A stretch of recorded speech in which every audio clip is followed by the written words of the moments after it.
Well, welcome everyone. Thank you so much for joining us today. My name is Misty Wild, and I am the COO of Culturati. Our CEO, Eugene, is in New York today for a United Nations meeting. I see many of our members on, so welcome. But if you're new to Culturati, we are first and foremost a community of C-suite leaders, investors, scholars, and other executives who share our playbooks to improve performance, drive success, and help our employees thrive. We host candid conversations around the country and at our annual summit, which is coming up April 7th and 8th in Austin. Our programming pillars this year are AI at work, how we integrate generative AI into our businesses, manage risks, and alleviate employee anxiety. We'll also address fairness, ethics, and biases in the hope that AI will contribute to equity rather than magnifying inequality. Our second pillar is meeting on purpose. This is ensuring productivity, connection, and engagement regardless of location. And then lastly, what we'll be talking about today is cognitive hospitality. This is a term that was coined by our CEO, Eugene, as well as Professor Stephen Tomlinson, and it refers to optimizing environments for creativity, innovation, and collaboration, emphasizing rest and resilience and psychological safety. There are 4 key components of the cognitive hospitality playbook, which are self-knowledge and trauma healing, which we're going to get into today. Very excited. The second is navigating conflict, de-escalating high conflict, and recovering healthy conflict as a competitive edge of functioning teams. Third is inclusiveness and community building within our organizations. And lastly, normalizing play, which Professor Hunter here refers to as keeping us in the green zone.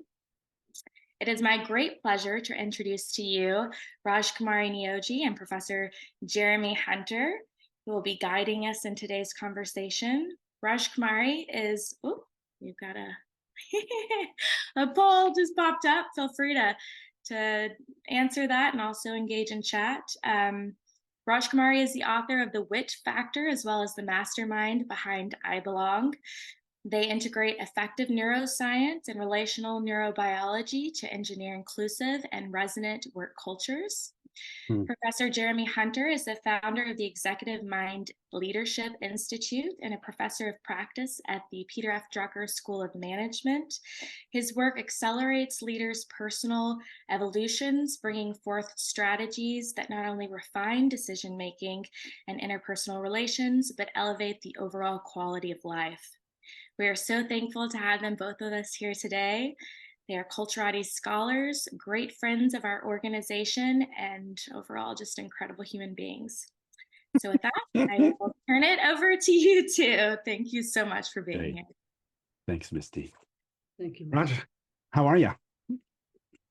I'm fantastic. I am so excited to be here with you and to have these conversations. We have been planning for weeks. We must have spent at least 10 hours talking thus far just to get to this point. Yes. So, and we had fun doing so. We're going to have fun today. And so Raj and I are buddies. And so we're just going to do what we normally do, and which is just hang out and have fun and have a very interesting conversation, which we hope you'll enjoy. Actually, since that poll popped up mysteriously, can we take a look at the answer? I'm curious to know what people. I think 88% said that they've witnessed people's. Oh, awesome! There we go. Yeah, there we are. Fantastic. Thank you. So it's a reflective group, which is part of the magic of Culturati. It's a really amazing group of humans. You want to comment, Raj? What do you think? No, I'm excited. 44 plus 38 is what? 82? Yeah, I didn't know there'd be math this morning. So that's fantastic. We have 82% of people who are engaging in reflection, which is, right hemisphere experience. Yay. And we have 88% of people who are observing. Yeah, it's great. And then almost everybody sees a leader's inner stuff, personal stuff, affecting their outer effectiveness and work. So that's great. That is So that's a good place to start us off in terms of thank you, people in black behind the scenes, which are they're great humans. If you're not already part of the Culturati community, we highly encourage you to consider joining. It's a really spectacular group of people, very thoughtful people. I agree. Yeah. So what are we going to do today? We'll put up some. Basically, we're going to ask you a bunch of questions and see what happens. But this idea of becoming whole, can you see that? Yeah, okay, it's working. Yeah. And leading in a time of fragmentation. This is something Raj and I chat a lot about, but Raj, do you want to talk about like what fragmentation is from our point of view? And why is it we kind of landed on this as a topic? I think, now? Sorry? And why now in terms of state of human affairs? Yeah. I'm going to always go back to heartbreak. I think for me, we are in the midst of an epidemic of heartbreak.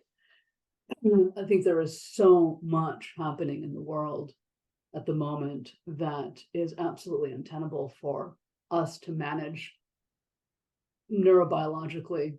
And I think we're finding ourselves in a place where the levels of VUCA, right, volatility, uncertainty, complexity, and ambiguity is just taking a toll on our nervous system and who we are and how we show up.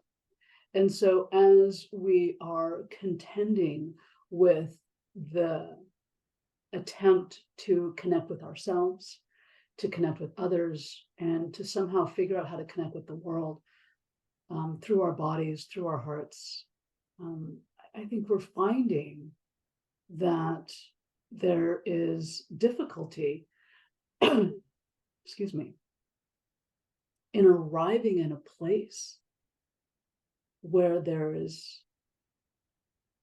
a desire, an ability, a capacity to do so. And I think what we're finding is parts of ourselves scattered. And so how do we start to bring those parts back into who we are at the core essence of individuality, collectivism, and overall humanity? I think that certainly like the kind of the requirements of being a leader has certainly changed. I think the pandemic kind of shined. I think it was true before the pandemic, and then the kind of the Band-Aid got pulled back.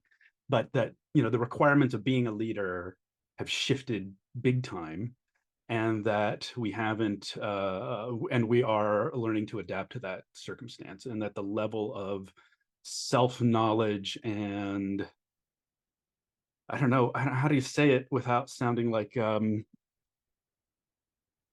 Southern California weirdo, but like the level of groundedness or centeredness or the capacity, the quality of being there, I'll just say it, the quality of being of you as a leader, of all of us, whether you're a parent or a spouse or somebody in relationship with other humans, has become really forefront. The quality of who you are I love that. is really now front and center in terms of what does it mean to be an effective leader. And of course, we don't really get any kind of official training on how to do that. Maybe you had good parents and you got lucky, or you have a good therapist or something like that. But I think that's the state of play has changed, and the demands being made on leaders has changed. And so as we talk about that, we were talking the other day about what's the norm in society, and you shared with me a bunch of data about like what's normal for planet Earth at this time. Like I don't remember what that was because we've talked so much, but depression is at an all-time high. Depression's at an all-time high. I think the World Health Organization, back in 2017, predicted that depression would be a burden of disease, a number 2 burden of disease in 2020. I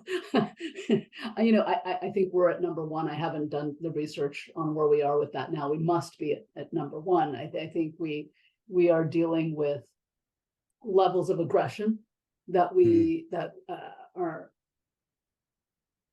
unfathomable, whether it's in the workplace or around the world. I'm already noticing I'm getting very emotional in this conversation with you, as often happens. Just the health issues that we are being confronted with at this moment, as a collective, is just striking. And we have to start to address this in a way that, is not just about how do we create inclusive culture? How do we create a thriving, healthy culture that invites that opportunity to reflect, that opportunity to step into, and we're going to talk about this extensively, an embodied state of being. How the quality of how we start to understand who we are is through that self-reflection, is through that understanding, is through that sense of clarity. And so being able to create workspaces that prioritize this, that invite this, that teach this, that normalize this. I know we're on the same page about this, Jeremy. Yeah, for sure. I'm going to just pop up a slide real quick. I think that it's clear that we need a different sort of vocabulary than we've had before. And then kind of what Misty talked about right at the beginning. Let's see here.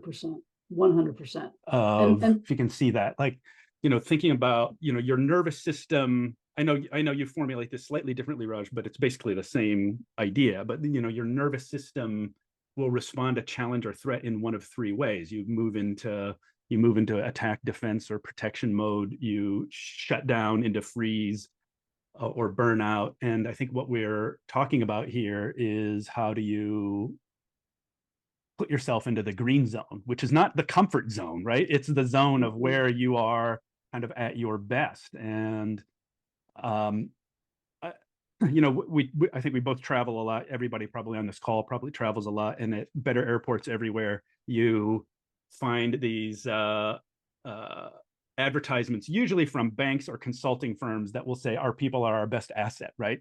But it's like it should be with this big qualification of our people are our best asset when we're all in our green zone together.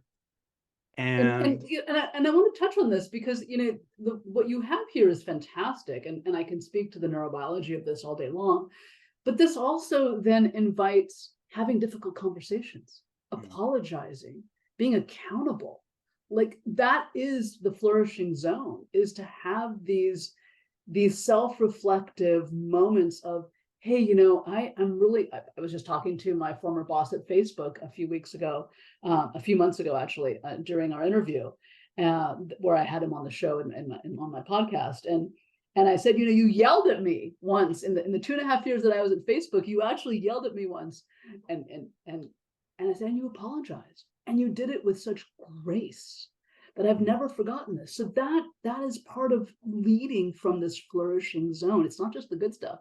It's the ability to navigate masterfully the difficult stuff. And how do we get back here when we don't? And how do we help the team re-regulate when they're not there, right?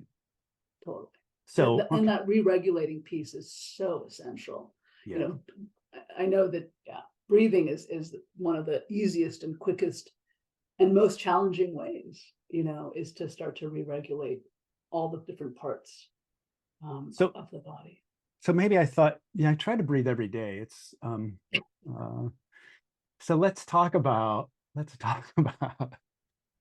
you just get to see, folks. This is what happens. You get to see the absurdity that we generally dive into. Okay, so what does fragmentation mean, right? And then and what does it look like in the office, or at least what does it look like in you? And I think in our conversations around this, right, fragmentation at a personal level is oftentimes not being able to sense what's going on in you. And I found oftentimes, how many times leaders who are usually very well intended, focused on performing externally, right? Getting the job done, solving the problem, right? And oftentimes they've been high achievers in other areas of their lives. And so a lot of their energy is focused externally. And what that means is there's like an underdeveloped muscle about what's going on inside me. And that part of that fragmentation shows up. So it shows up in terms of, say, overcommitting energy and burning out, or not being able to sense, like you're talking about with your boss, like maybe the person's getting angry or irritated, and then that's coming out in a direction that's not so good. You know, I worked with a leader who, quote unquote, wanted me to fix his team, and then I said, well, what if the problem of the team is you? And sure enough, you know, when he'd throw volleys of subtle insults at his team, or, you know, in his way, trying to show affection, but it creates a kind of unsafety in the team when the boss is teasing you in front of everyone else, right? Then, but he had no awareness of that, right? And then that's another way I think fragmentation shows up. But it shows up in a kind of sense of scatteredness, I think, which we all experience, of having attention kind of all over, a sense of being separated from your own kind of quality of energy, oftentimes an inability to connect, you know, intimately with people in terms of conversation or relationship. You know, you default to your survival reactions, so the red zone and the black zone become kind of the way of operating. Like, I'm kind of curious. So I think this makes sense, right? Like, this is what fragmentation looks like, and that there are, it seems like at every turn, a distraction for your attention. Like, one of my axioms is that quality of attention is quality of life. And so if your attention is fragmented, you're going to be fragmented. And now we live in this era where distractions for attention are surrounding us, and it kind of behooves us to develop or create space for re-regulating the nervous system, you know, and so that people can come back to themselves and be centered and calm, so their quality of being is higher. And so, Raj, I'm kind of curious to know, you are the master of neurobiology and all those brain thingies. Can you speak to that? Like, what does that look like kind of from a neuroanatomical point of view? Yeah, well, we're not going to get into neuroanatomical stuff. That's a different class. But and you know, I think I there's so much to say about this for sure. I think a great way to look at fragmentation is anytime that there is behavior that's exclusive, whether it's bullying, whether it's interrupting, whether it's micromanaging, whether it's being sarcastic as a main form of communication. You know, you and I share sarcasm. I think, you know, I don't think we have a high level of sarcasm with each other. I think we have a low level of sarcasm, but we have also a ton of social capital. So we've established that safety already, and so we can go there. When you haven't established that with a team, then leading through sarcasm is actually very detrimental. It actually harms the brain. And the neurobiology, the nervous system in the body. All behaviors around exclusion register as physical injury in the body. So being interrupted can actually register as physical injury.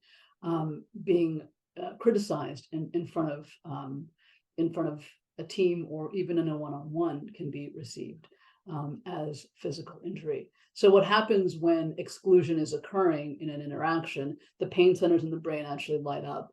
And the body is coding this as being kicked in the shin or being punched in the gut, kind of a thing. Ian McGilchrist, who I'm a huge fan of, has written a very small book that's only 1,500 pages long, called The Matter with Things, and kind of dives into his review of reading almost 7,000 peer reviews on neuroscience. And I love the way that he talks about the hemispheres so beautifully and so articulately, in which he talks about the left hemisphere as the functional aspects of who we are, and the right hemisphere as the relational aspects of who we are. The left hemisphere is our get stuff done place, and the right hemisphere brings relationships into view. What's really important about the left hemisphere is it looks at the world in parts, and it sees the self through measurement, through comparison, through evaluative lens. So how it sees self is, am I successful? Am I failing? The right hemisphere connects everything together. It gives us access to the empathy. It gives us access to the joy, the innovation, the play. It gives us access to the emotional pieces. And when you talked about quality of life and self-awareness, when we vacillate from the left to the right, we connect back to our bodies. We connect back to the ways in which we are self-assessing what we need in the moment, whether it's food, rest, whether it's a movement, or whether it's some form of pain or emotional state that needs to be kind of taken into account. When people aren't able to be accountable, when people aren't able to receive feedback, when people get defensive, that's not being able to access the right hemisphere in the green zone. And so the left hemisphere, and Ian McGilchrist uses this phrase actually. He talks about how the left hemisphere can only give us a fragmented view of what we're witnessing. As organizations, we prioritize getting stuff done all the time.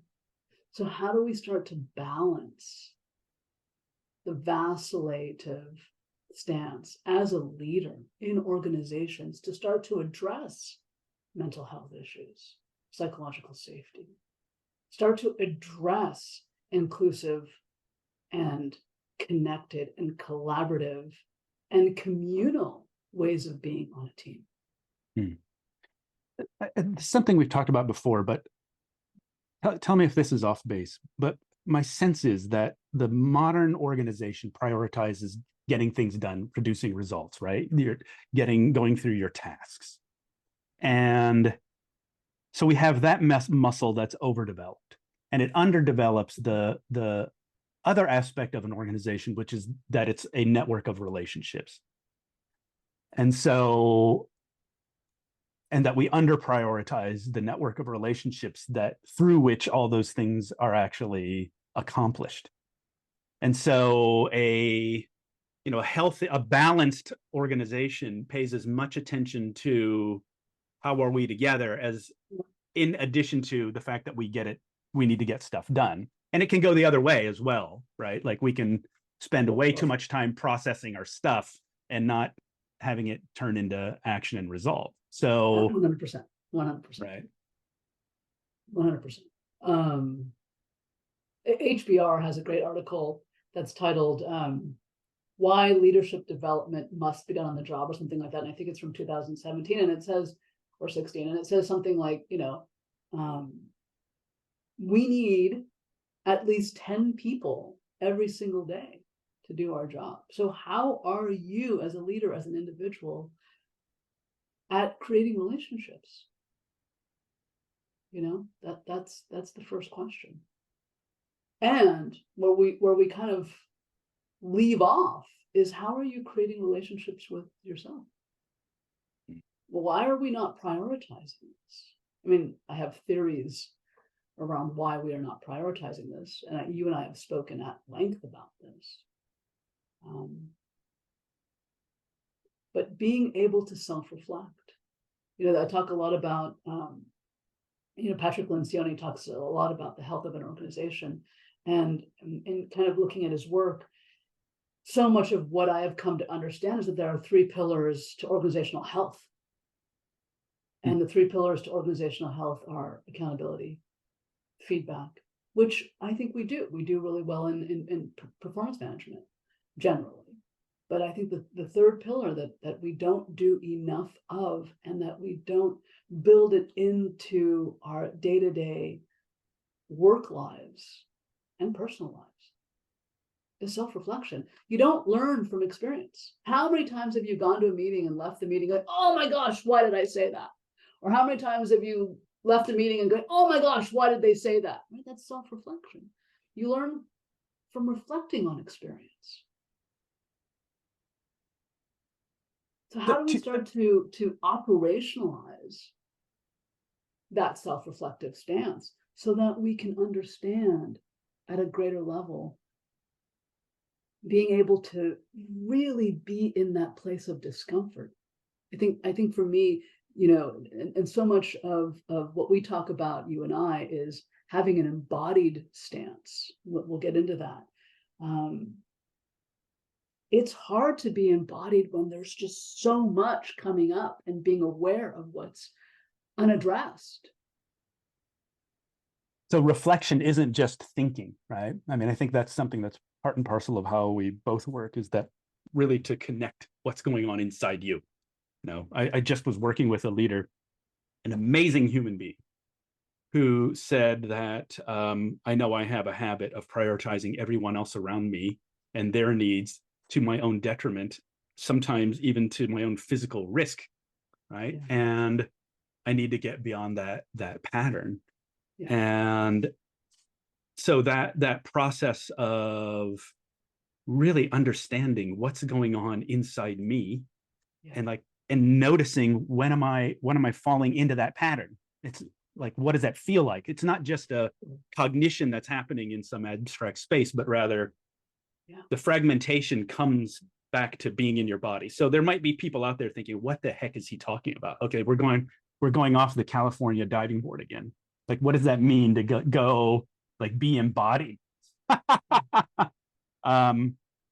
does it mean to be embodied, Raj? I mean, like, what is that? That sounds like, God forbid that becomes the next buzzword, right?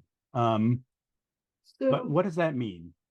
So Stephen Porges has a body of work called polyvagal theory. He spent 40 years doing some research on the nervous system, and he coined a term called neuroception. So we have this system in our bodies that is constantly scanning for safety, danger, and life-threatening experiences. When we are looking at the world and we are starting to notice what is around us, how are we in relationship to that noticing of ourselves? So there's neuroception, which is the system that governs our sense of safety in the world, which is, you know, that in and of itself is a very complex thing that I talk a lot about in the biology of belonging boot camps that I run. But there's something called interoception, and interoception happens from the right hemisphere. Interoception is the ability to perceive self. Interoceptive ways of being allows us to know when we're hungry, allows us to know when we're scared, allows us to know that we're having a panic attack, allows us to know that we're exhausted, allows us to know that we're feeling whatever we're feeling, whatever we're sensing in our bodies. So being able to truly understand who we are, I mean, this notion of, you know, what is it? Put your oxygen mask on first before you help anybody else. You've got to know how you're showing up. When you are not paying attention to you, how can you pay attention to anybody else? As a leader, as a leader, if you are not masterful in noticing you, how can you show up for your team?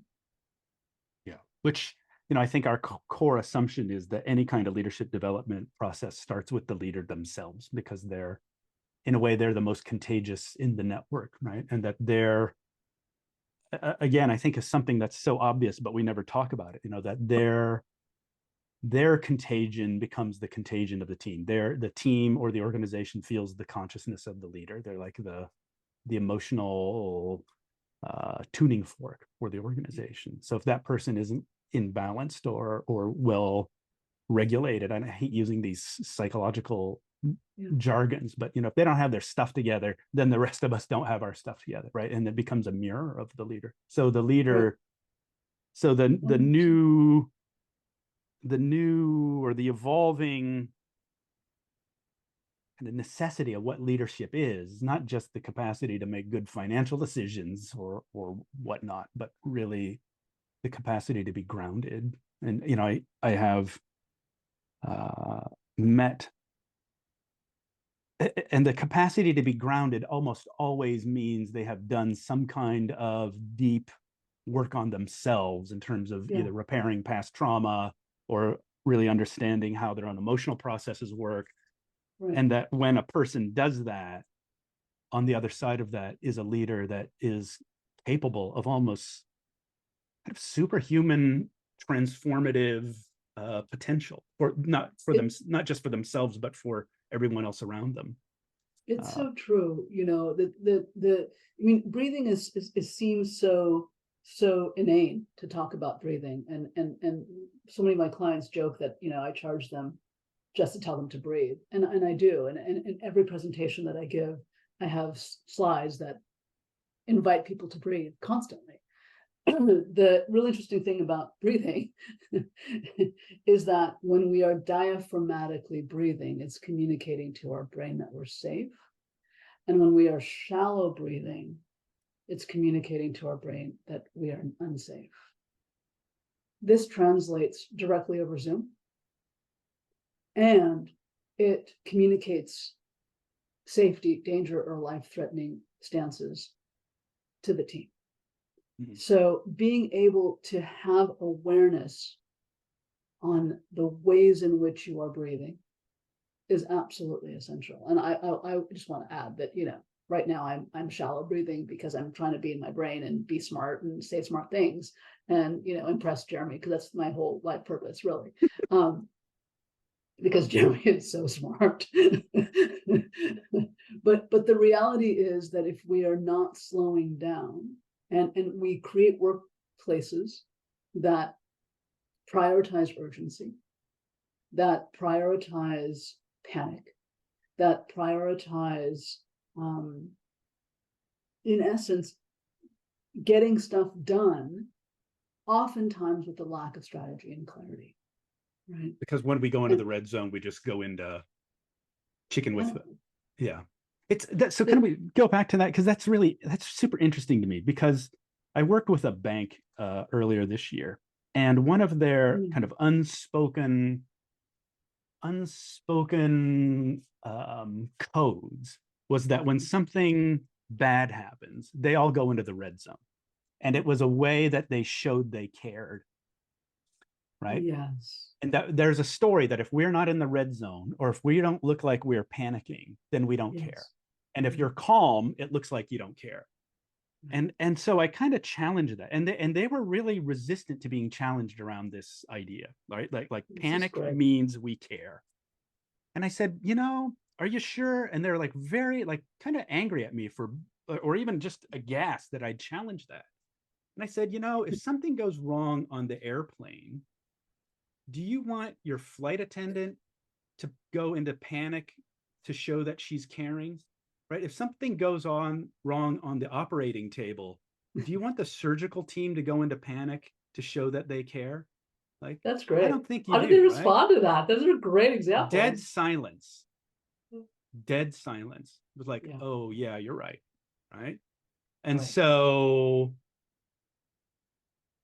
I mean, this whole, I think as a culture, and I do a lot of work in Japan too. The whole in the United States and Japan aren't that different when it comes to this, but we have trained ourselves to believe that if we are not in the red zone constantly, then that is the way we get stuff done, is through a state of chronic low-level panic.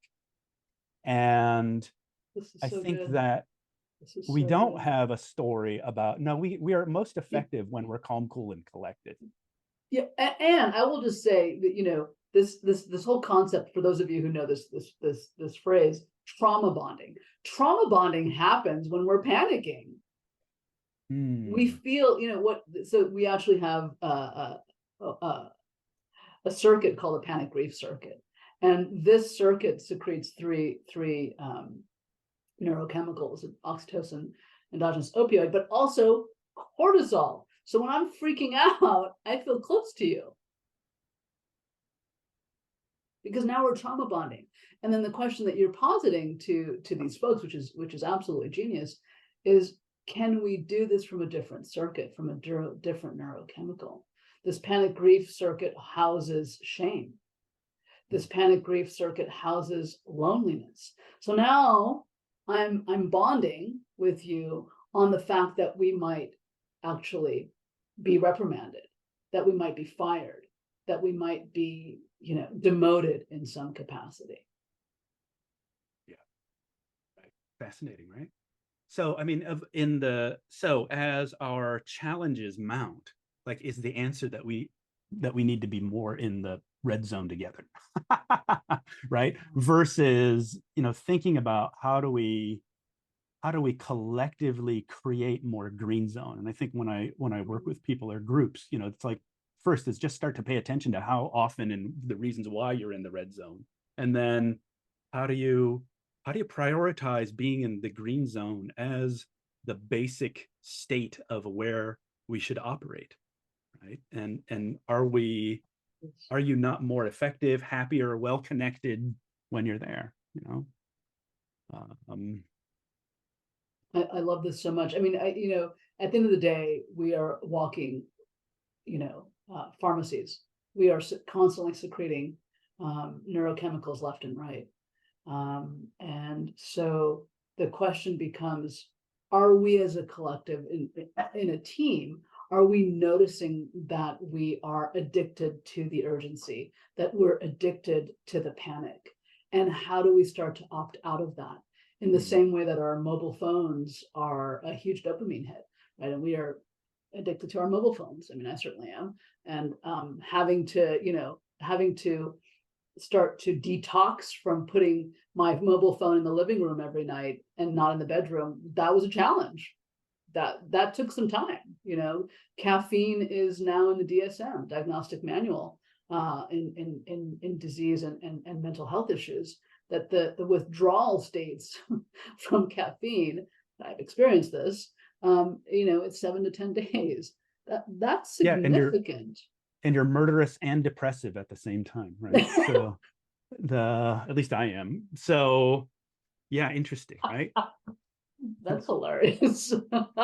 Just speaking from personal experience, and you have a splitting headache for a week and a half. So right. So how are you taking care of yourself, Jeremy, during those moments? Yeah, right. So it's interesting. Like, so what do we do? I mean, that's one is establishing this idea is that the green zone is not the comfort zone. Green zone is where we're effective, right? Exactly. Green zone is where we're connected. I think about it as I have my own personal infrastructure of helping me stay in the green zone. And it's the first thing to go on my calendar, and it is the last thing to go off my calendar. What is it? I have a whole series of things I do. I have a team of people that take care of me, basically. And I think if you're a leader, you need to have a team of people that take care of you. Every sustainably successful executive I know, which means not only are they successful in their outer world, they are successful behind the door when you kind of peek through the keyhole and you see, okay, they have a life you would want to. They've got a good family. They've got a solid relationship. They're happy, healthy human beings. And they're able to contribute to their organizations and companies and communities in positive ways. Every one of them has a structure. And that is not their spouse, right? Because the spouse has their own stuff going on. And they have somebody, whether it's a coach, a trainer, it's a whole team of people. Yeah. And if you think most executives have a team of people they have to be effective in the organization, right? assistance, et cetera, like, do you have that mirrored in your own inner life? And I think that's really essential. And not to be shy about that, right? It's like, because usually the leader is putting out energy constantly, right, in service to the system that they're working in, and they have to have a methodology or a structure that gives them energy. I think that's absolutely kind of a foregone conclusion from here on out. Yeah, no, I love that. And I think, you know, there's some really fantastic questions popping up in the chat here, and I'm excited to get into the Q&A. Yeah, let's get into the Q&A. You know, I think I sound like a broken record. In the fact that we have to bring our right hemisphere online, and that's what's missing in organizations, and period, end of story. The relational piece to ourselves, the relational piece to others, and the relational piece to the world. And we have to start to create workplaces that understand the criticality and the hard science around not being able to do that, and the cost that is so atrocious. I'm building a calculator right now for I Belong, in where we are measuring or calculating, it's a better term, the money that's being left on the table. If you look at Gallup, right? Gallup says that 68% of the workforce is disengaged. You look at McKinsey, that's the same number, 67.7% across 15 countries is experiencing, you know, disengaged workplaces based on toxic behavior. So what we're really contending with here is how people are showing up in these states that are undermining the workplace, and how we start to shift that, right? It's not mindfulness is fantastic. Yoga is fantastic. A nap room is fantastic. Being able to provide those perks. The truth is that if we don't have the neurochemistry accessible, our mental health is going to waver 100%. Our physical health will deteriorate, and our emotional state will crumble, which it is. We can just look around the world and we can see that that is happening at the moment. How we shift out of that is that we start to create the normative experience around right hemisphere activation. We start to prioritize that relational piece. And we have to start to educate people that purpose and profit can go hand in hand. We have to understand that revenue is as critical as mental health. Because to your point, you know, companies are made up of great teams and great relationships, period. Doesn't matter what you're selling, what you're shipping. And so being able to start to understand we have a right hemisphere for a reason. It's been conditioned to shut down. And how we start to reawaken and reprioritize the understanding of the importance of bringing this into the workplace will invite our best selves to work. Yeah, absolutely. And to see it as necessary, right? It's like the relationships at work are almost the invisible medium. Like, we don't even see them, right? And we just see the task, but we rarely see the relationships that help us get the tasks done. And I just want to add one thing, you know, well, I want to add so many things, but you know, the left hemisphere speaks a particular language. I mean, every single person on the planet is bilingual. So the left hemisphere speaks transactionally. And this is what we prioritize. We want to get stuff done. We focus on the data. We focus on the execution, and that's great. We are humans. We love getting things done. We need a dominant left hemisphere, but it needs to be balanced with the right hemisphere. And so much of the right hemisphere is about relationality. It speaks through feeling. It speaks through needs. It speaks through sensations of the body. That's what the right hemisphere gifts us. And when we shut that down, for a variety of reasons, then we're losing parts of ourselves. Somebody said to me the other day, I haven't seen me in a while. What was it? I haven't seen me in a while. So if you see me, please let me know I'm looking for me. I thought it was such a brilliant line. I wrote it down. It was really great. So I love that. We need a bumper sticker. Yeah, that's a bumper sticker. Let's get into these questions, Jeremy, shall we? All right. Yes. Okay, so the first one I see is, does leveraging questions rather than definitive statements have a less injurious effect when having a difficult conversation? Wow, let's repeat that one more time. You said that really fast, Does and some sorry. science popped up. Oh yeah, hold on. Warning, science will be used in this conversation. Does leveraging questions rather than definitive statements have a less injurious effect when having a difficult conversation? Thank you. Unsolicited advice lights up the pain centers in the brain. When someone is telling you how they are having an experience that's challenging in whatever capacity for them, and you're wanting to care for them, looks like fixing the situation, and they have not yet asked for that, it lights up as injury. So the best way to address that is to simply ask. It is something that I have built into my conversations, both with clients and in my social life, is, are you wanting me to just listen? Or are you looking for advice? And I will say 95% of the time, people will say, I just want you to listen. And once they've shared, released what it is that is present for them, well, what would you do? How would you address this? And then I get to solve, right? It's really simple. Or you can even ask them that question. Now, what do you think you should do? Right. And That's almost always everybody knows the answer. Like one question I love is like, pretend you knew the answer. What would it be? And then almost always somebody has the answer, right? The other thing I would say to that is like read the context in which the conversation is happening, right? And is there and like what's your own inner context? Of course, this is when the gardener shows up. I don't know if you can hear that, but no. Oh, you can't? Okay, good. So it's like, what's the context the conversation is happening in? Yeah. And starting with your own inner context, because like if you're annoyed and irritated, that annoyance and irritation is going to come out in whatever question you ask, no matter how well intended it is. Yeah, so, I just had a huge rupture with a direct report 2 weeks ago, and I reached out to him and I said, "Hey, we need to let's. Are you ready to talk? Let's repair this." And he said, "No, I'm not actually. I need time to reflect. And can we circle back next week?" And because we are I Belong and we prioritize right hemisphere experiences, I was thrilled. I said, absolutely. Now, did I feel stressed that we haven't resolved this? 100%. Did I feel frustrated that I didn't get to say my piece? 100%. Did I have to go take care of myself and meditate and go for a walk? Absolutely. Right. So did I need to call my therapist? No, not on that call. But how do we start? And this is the magic.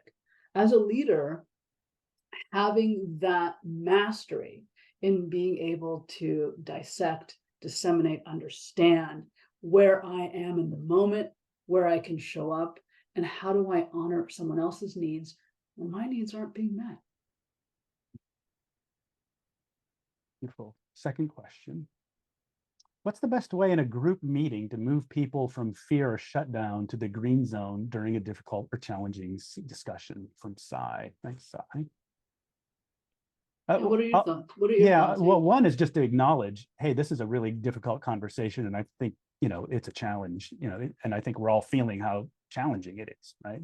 Rather than pretending it ain't happening and that we're all being rational and calm, cool, and collected when we're not. So first is just acknowledging in a gentle and loving way, this is not an easy conversation to have. Yeah. Can I just jump in there, because I think this is such an important piece. Acknowledgement is a right hemisphere experience. And Chris Voss, who wrote the book Never Split the Difference, has a masterclass on tactical empathy, and I highly recommend his book. Or I haven't taken the class, so I don't know about the class, but the science behind noticing is huge. So in tactical empathy, there are 3 states. It's notice, name, and then move into action. This comes from Daniel Goleman's work around emotional intelligence, where he talked about cognitive empathy, affective empathy, and then compassion empathy. That's just the technical versions of that. But being able to notice and naming the noticing is going to secrete so much relationality neurochemically that it is, that's the sweet spot right there. Other questions?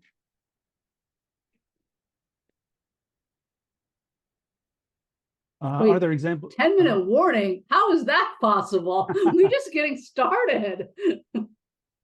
Laurel asked the questions, are there examples of current organizations where this green zone is best in class? I would read Frederick Laloux's book. What is it? Oh my goodness. Reinventing Organizations. Yeah, I would read Frederick Laloux's book and really kind of dive into reinventing organizations. It's an older book. It's like, I think 10 years old, but still, you know, Robin Zander does a whole conference on responsive organizations. And I think that is a really great place to start to kind of dive into kind of looking at what does it look like to have a right hemisphere balance out the left hemisphere in organizations. Yeah, and I would say, again, the organizations I've worked with that where that's true, it always starts with the groundedness of the leader without question.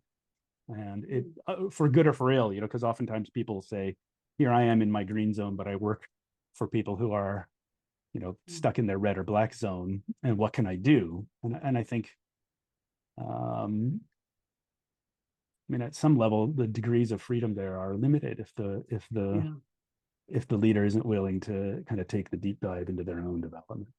You know, and I wanna just pull on this thread that you're saying here. I think being able to create rituals for the self is so important. I started doing that in the summer of this year because it just became untenable for me that I already do so much self-care daily. But given what was happening in the world, it just became untenable. And I actually put white Christmas lights on the floor in my meditation room. And so I have this thing now that I do this whole ritual. I go in, I use my little toe to turn it on, and it turns on these lights. And then I know my whole body then prepares for a good hour of incense burning and crying and reflection and just being with myself, however, whatever journey I want to take in my own mind's eye. But I know that that hour is for me to process and to reflect on anything I want to. And how can you start to create those moments for yourself? I was coaching a head of sales years ago, and she was talking about her popsicle moment. And I was like, what's a popsicle moment?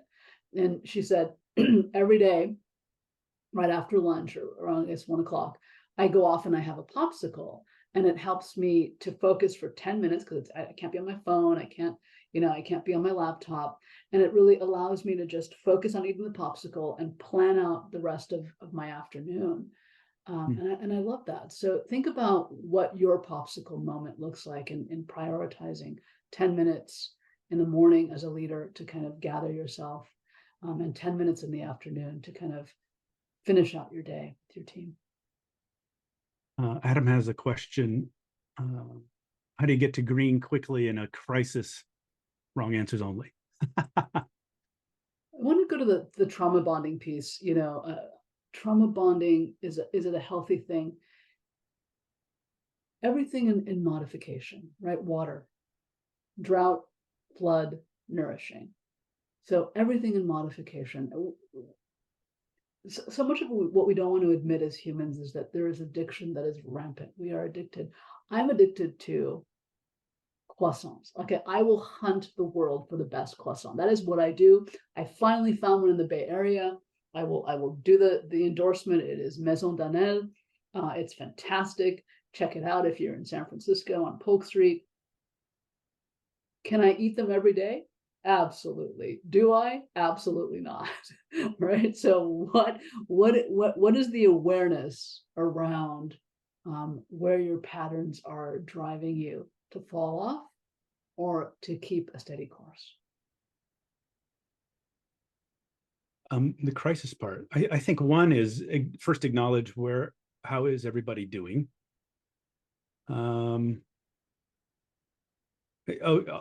I have the croissant place. It's Car Chocolates on Colorado Avenue in Pasadena. Has a really great chocolate croissant, by the way. So in a crisis, I think one is just everybody collect themselves first, like what's going on inside, and have maybe a collective grounding exercise. but then also, why are we here together, and what is it we're trying to accomplish, and what's the larger purpose of our What's the being why? here, like Yeah. to like reframe away from the conversation that or away from the immediacy of the situation. I was with a group 3 weeks ago, a 150-year-old company. We were doing we'd had created with them a process to help new people identify with this 150-year-old heritage, and how come this company can be successful and thriving over 150 years. And right at that moment, their China sales had dropped 40%. And and that there was a certain part of the team that was really freaking out.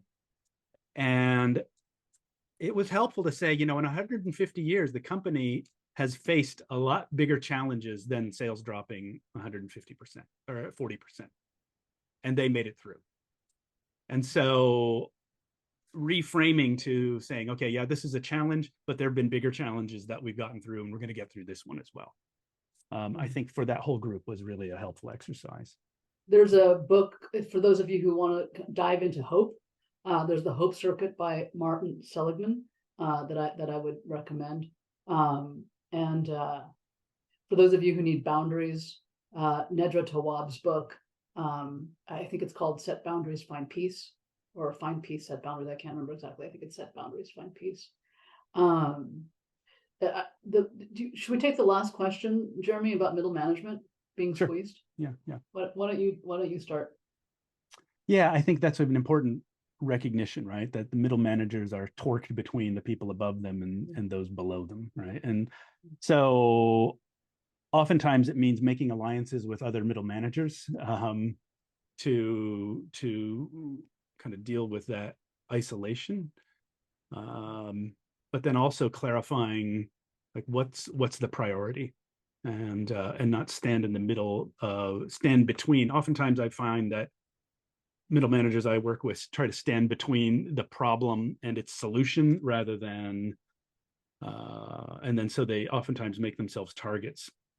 So how do you step out of the way of the problem so that you're looking at it together rather than that you're the one that has to fix it?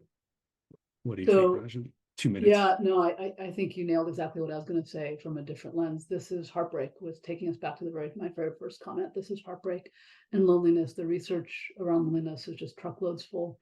When we don't feel supported, we step into something called alarmed aloneness, which is where we feed off of panic and urgency. So creating structures that start to eradicate and alleviate loneliness in the workplace is essential. So how do you do that? Check out I Belong. And I'll put also come to. Are we doing something in April together? Yeah, I live? think we're gonna. Yeah, we're gonna do something live. Just Eugene, this is for not being here. We're gonna be on stage at Culturati together live, and I also put. So thanks for that, Eugene.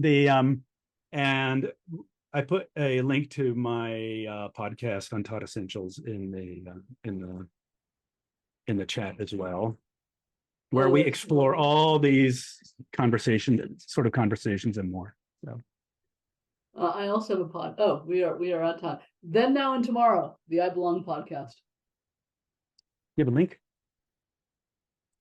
Go to our website, ibelong.com. It's there. It's great. And we'll see you on stage in April. Is it something like that in Austin? On the main stage, apparently. On the main stage, yeah. Wow, that was good, Jeremy. Thank you both. And thank you again, everyone, for joining us. We will resend all of the recommendations and links, as well as this session's recording, tomorrow or Friday. Thank you, everybody. It was great. We could do this another hour. We should.